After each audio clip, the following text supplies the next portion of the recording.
Concept number 8। दोस्तों, शुरू करने से पहले चैनल को लाजमी सब्सक्राइब कर ले। अगर तुम भी माँ समझते हो तो मुझे नफरत भरी निगाहों से मत देखना, वरना एक वक्त आने पर खुद पछतावा पड़ता है। बेटा, अब मैं जा रही हूँ, घर के काम करने हैं। किसी चीज की जरूरत हो तो अपनी इस गंदी अलिफामू को जरूर याद कर लेना। ये बात बोलकर अलिफामू कमरे से निकलें तो अलिफामू के कहे हुए आखिरी जुमले ने मुझे खुद की निगाहों में शर्मिंदा कर दिया था कि गंदी अलिफामू को जरूर याद कर लेना। मेरे दिल और दिमाग में फिर से जंग छिड़ गई और मैं सोचने लगा कि वाकई मुझे अब उन लोगों से इतनी नफरत नहीं करनी चाहिए। मैं कुछ ज्यादा ही वहां खड़ा कर रहा हूं और उन चीजों पर जरूरत से ज्यादा सोच रहा हूं, लेकिन बाज औकात इंसान का उन चीजों पर कंट्रोल नहीं होता। यही सोचते सोचते मैंने कंप्यूटर बंद किया और कमरे से बाहर निकलकर ग्राउंड में चला गया। मैं बेसब्री से अब रहीम यार खान और चचा के घर पतूव की जाने का इंतजार करने लगा।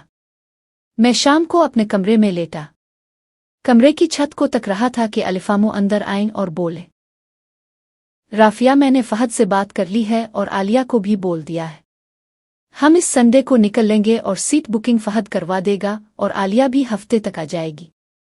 ठीक है। और अलिफामू को पैसों की तो जरूरत होगी ना ज्यादा? हाँ, मेरे पास सेविंग पड़ी है कुछ और फहद भी दे देगा। बाकी तुम रख लेना और आलिया के पास भी होंगे, इसलिए कोई टेंशन नहीं ज्यादा। तुम अपना सामान पैक करना शुरू कर देना और कौन कौन से कपड़े लेकर जाओगे देख लेना। मैंने हाँ में सर हिलाया और अलिफामू फिर कमरे से चली गई। अब मुझे इश्तियाक और जुस्तजू भी हो रही थी अपनी पेवे से मिलने की। 9-10 साल हो गए थे उनसे मिले हुए।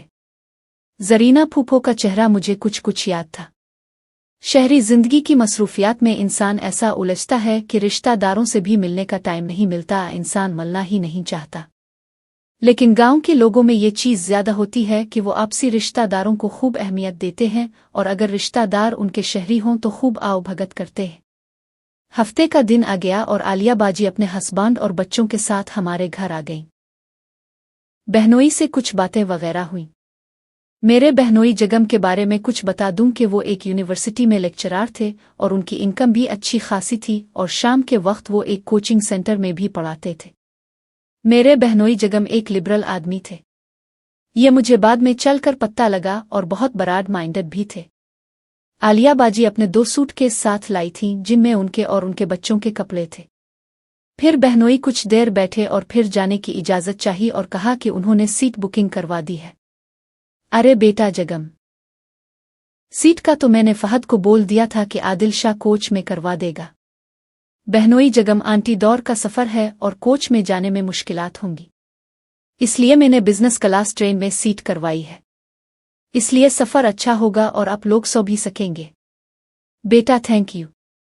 फिर उन्होंने अलिफामू को टिकट्स दिमाई और फिर वो चले गए। जगम भाई के चले जाने के बाद आलिया बाजी मेरी तरफ मुतवज्जे हुई और बोले, कैसे हो तुम राफिया मेरे भाई? ठीक हो इपू, अब कैसी हैं? मैं भी गुड हूं। तुमने अपना सामान पैक कर लिया? जी इपू, कर लिया। बस कुछ सामान खरीदना है बाजार से। एक पेंट शर्ट सोच रहा हूं खरीद लूं। ठीक है, शाम को चलते हैं। मुझे भी कुछ छोटा मोटा सामान लेना है मार्केट से। फिर अलिफामू बोले, तुम लोग बैठो बातें करो, मैं फहद को फोन करके आती हूं कि आदिल शाह कोच की टिकट्स कैंसिल करवा दें। फिर अलिफामू कमरे से चली गईं और आलिया बाजी भी फिर थोड़ी देर बाद उठकर कमरे से चली गईं।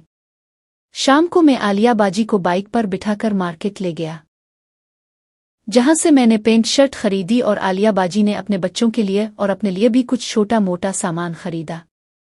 फिर हम घर वापस आ गए। अगला दिन संडे का था।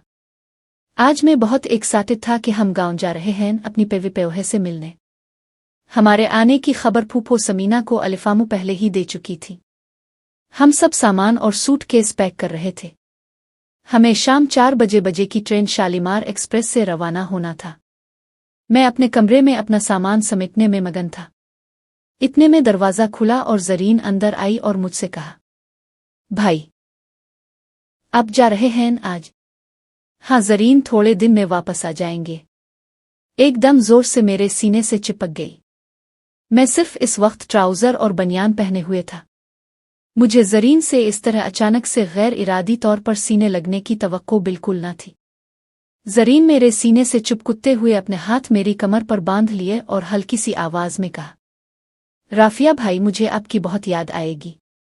मैंने ज़रीन की कमर पर थपकी देते हुए कहा, ज़रीन, हम थोड़े दिन के लिए तो जा रहे हैं, तुम इतना परेशान मत हो।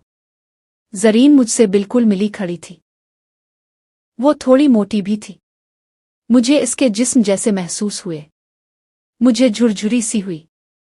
मैंने इसको खुद से अलग करना चाहा तो वो ज़बरदस्ती लग गई। फिर मैं थोड़ा हिचकिचा कर बोला, ज़रीन, क्या हो गया आज तुम्हें? इतना क्यों अलिफामोशनल हो रही हो मेरी चांदनी, मेरी प्यारी बहन? इतना ज़्यादा अलिफामोशनल नहीं होते।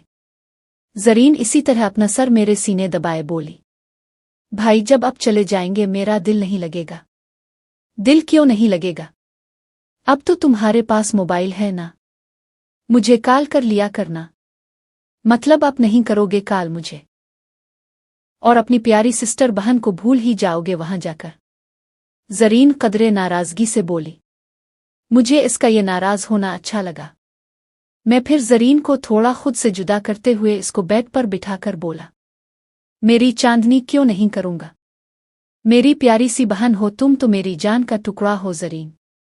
फिर ऊपर मुंह करके बोली, मक्खन लगा रहे हो ना? मैं शोखी से, हाँ, तुम्हारे गालों पर। ज़रीन फिर हंसी और फिर उठते हुए बोली, अब जल्दी से नीचे आ जाओ। अलिफामू और इपू भी तैयार हो चुकी है। आ रहा हूं बस तैयार होकर ज़रीन कमरे से जाने के लिए मुड़ी तो मेरी नज़र गैर इरादी तौर पर उसके पीछे पर पड़ी जिसमें इसकी कुम्स फंस गई थी।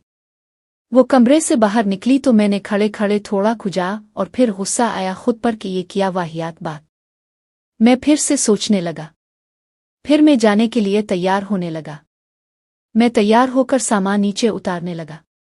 सीढ़ियों से नीचे उतरते ही माहम, ज़रीन, आलिया बाजी, उनके बच्चे और अलिफामू नजर आई। हम लोग जाने के लिए तैयार खड़े थे। क्या भाई, अभी तक टैक्सी नहीं आई? फहद लेने तो गया है लेकिन जगम भी आ रहा है अभी गाड़ी लेकर। जगम भाई, क्यों? बेटा, टैक्सी में लोग पूरे ना आएं और फिर 4 सूटकेस भी तो हैं और छोटे मोटे शापर भी, इसलिए टैक्सी की पिछली सीट और कुछ आगे बस सामान ही आ सकेगा। जगम हम लोगों को कैंट स्टेशन तक छोड़ने के लिए आ रहा है। मैंने भी सोचा चुल्लू अच्छा ही है। इतने में फहद अंदर आया और जगम भाई भी आ गए। हम लोग सामान रखवाने लगे गाड़ी में। टैक्सी तो पूरी सामान से ही भर गई। फिर फहद मेरी तरफ देखकर बोला, तो टैक्सी में बैठ जा सामान के साथ। साथ बैठने वाला कोई होना चाहिए। मुझे फहद की ये बात पर बहुत गुस्सा आया कि मैं टैक्सी में जाऊं, लेकिन मैंने इसको कुछ कहा नहीं। और फिर अलिफामू और आलिया बाजी ज़रीन और माहम से गिले लगकर मिले। ज़रीन की आंखों में आंसू थे। अलिफामू इसको समझा रही थीं कि लड़ना नहीं, तुम दोनों आपस में प्यार से रहना और घर में जो कुछ भी हो रिपोर्ट देते रहना।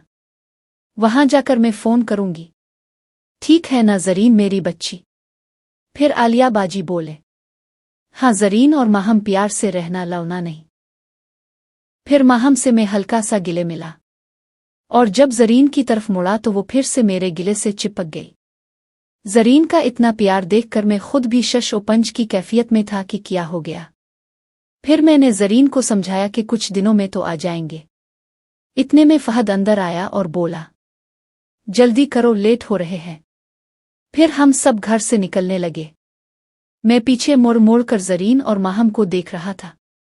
ज़रीन की आंखों में आंसू थे और वो बहुत हसास भी थी।